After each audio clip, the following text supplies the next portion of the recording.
Hey there, guys. So I got a question from one of you regarding do I only deadlift during a competition prep? Um, the answer is yes, pretty much. And same sort of true of the back squat as well. I typically only back squat now in a lead up to a powerlifting comp. Now, there's two main reasons for this. One is experience. Like, this is my 15th year, nearly 16th year of powerlifting. So, I've done enough back squats in my time. I understand how to move.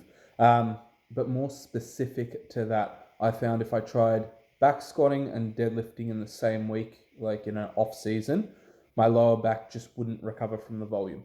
Like in an off season, I'll still occasionally back squat, just because it's a movement that I enjoy doing. Deadlifts, I never really enjoyed doing too much. On the flip side, I really enjoy playing around with the natural stones. So there's a lot of picking stuff up from a dead stop. So in a way, that is a deadlift. You've got no kinetic energy pre-built up to help you with the lift. And I find, the natural stone still taxes the lower back and abs very hard. And, that's in some regards, it's similar to a deadlift. Obviously, your positioning is really quite far off. The other one was risk reward ratio. I found, deadlifting, heavy really wasn't worth it in terms of when I look at where my weak links are, it's abs and lower back. I can work on my abs and lower back quite effectively without deadlifting heavy, more specifically the heavy part. Occasionally, I might still do some light speed deadlifts and technique and the rest of it to keep the movement pattern fresh, but I don't, deadlift heavy in my off season. For me, the staple exercise for lower body is my front squat. Got to keep my chest up. Lower back has to work very hard isometrically to help hold position, the rest of it. And the risk reward was much better. If my technique got poor on a front squat, I'd lean forward. There goes the bar. I lose it. Deadlift, if you have poor form, you can still grind out the rep, and that's where injuries happen. And same true of a back squat. Again, a lot of this comes down to how long I've been lifting. So, when I'm coaching people, I definitely put, squats and deadlifts in because I need them to build that movement pattern. I need them to become proficient at that exercise. And later on, when you have a lot more experience, you start to adjust things. Some of the people, I might get them to do 4 sets of 10. For me to do 4 sets of 10 on squats and deadlifts at a heavy weight, that's just a recipe for disaster. So I wouldn't do it. And you tailor exercises, depending upon the individual. Same would be true. I'm not going to get someone that's relatively new to lifting to go and play with natural stones. They'll have no idea how to brace. Their body awareness and spatial awareness is going to be quite poor. So for them, that's a recipe for disaster as well. But for me, I get a lot out of it because I've just been lifting a lot longer, and it really comes down to longevity. For me, also when I back squat heavy, I use belt and knee wraps. A lot of the off-season squatting. And I make a pretty big distinction between powerlifting squats and my off-season squatting.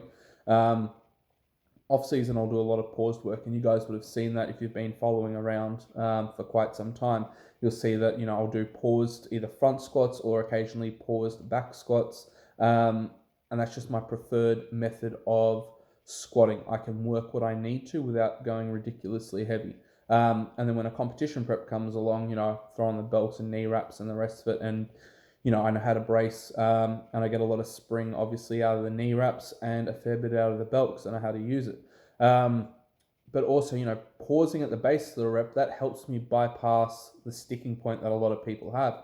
So especially with the knee wraps, I'm getting that extra spring out the hole. And a lot of people get stuck there versus, that's something I've actively been working on in my off season. In terms of like back development, I always got a bigger back doing my pull-ups or the single one-arm dumbbell shoulder press or any form of overhead press for that matter. Deadlifts for me, predominantly when I do them, hit my mid to lower back, but more emphasis on my lower back. And it didn't always, I'm not going to say it didn't always go well, but it's just a movement that doesn't feel comfortable. And the other thing, I I got 2 young kids. I need to be able to look after them and have some, quality of life.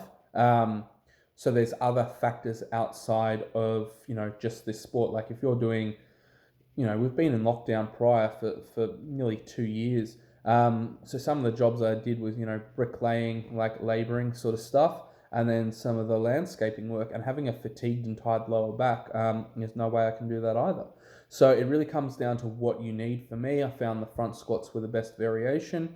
And then, a comp prep, we've got 12 weeks.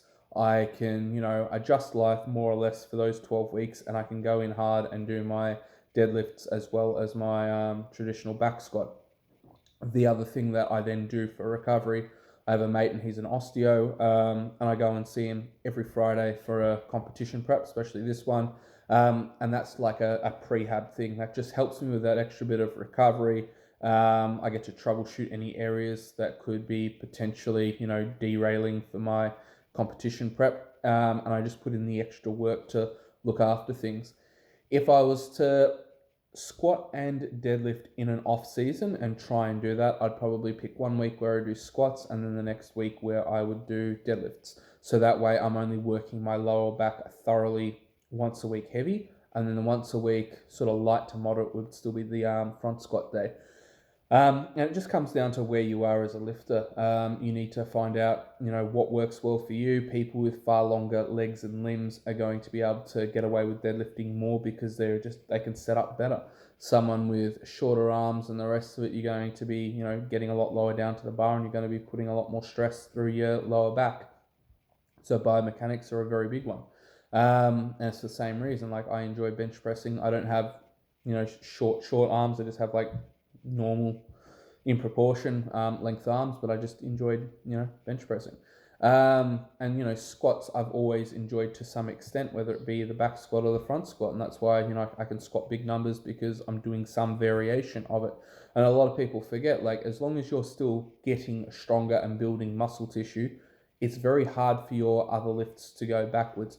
Sure, you'll have a short-term lag because, you haven't done that movement in a while. So it's going to take, a few weeks to get the efficiency back into the movement. But the underlying, structures and muscle tissue, that's not, have gone to waste. It's not going to waste away as long as you're active and you're training it. And it just comes down to, refining your technique leading into a competition, because at the end of the day, the expression of your 1RM, that is a skill. So, the more you practice your singles and your actual skill at moving weight, the better you're going to become at it. And then if you take that approach, it's like, okay, my 1RM may have dropped temporarily, but have my general strength gone up across the board on, other lifts? And if the answer is yes, then it's only going to take a few weeks, 6 to 8 weeks to really peak your strength. And then you're going to come away with a new, 1 rep max. And there's no point in trying to stay, 1 rep max strong year round, because it will generally lead to injury. But there's burnout, but generally your mobility, and there's other bits and pieces that will suffer, because when you're going heavy all the time, it's quite taxing on the body. So over time, the goal is to get as strong as possible, and then, use the competitions to sort of express your, 1RM max, and really put up your good numbers. And even if you have a slightly off competition, you can go back and look over your training log. Did my general strength improve across, the other exercises in terms of sets, reps, and weight shift? And if the answer is yes, you've gotten stronger, chances are you just needed to spend more time developing your single in order to, come away with a new 1RM. And that's exactly the case with my deadlift at the moment. I haven't done very many sessions. I still was able to pull 275 kilos with a cold. Sure, it's still a little bit down from my competition max, but, I still got another 5-6 weeks before comp. So, my deadlift is going to hit a new PR on comp day. Like, I just know that because all my general numbers have gone up. It's just going to take time now to peak the lift correctly, just go over the movement. And yeah, that's pretty much, the reason as to why I only deadlift in a competition prep. If you guys have any questions that are similar to this, comment below. Otherwise, have a great day wherever you are.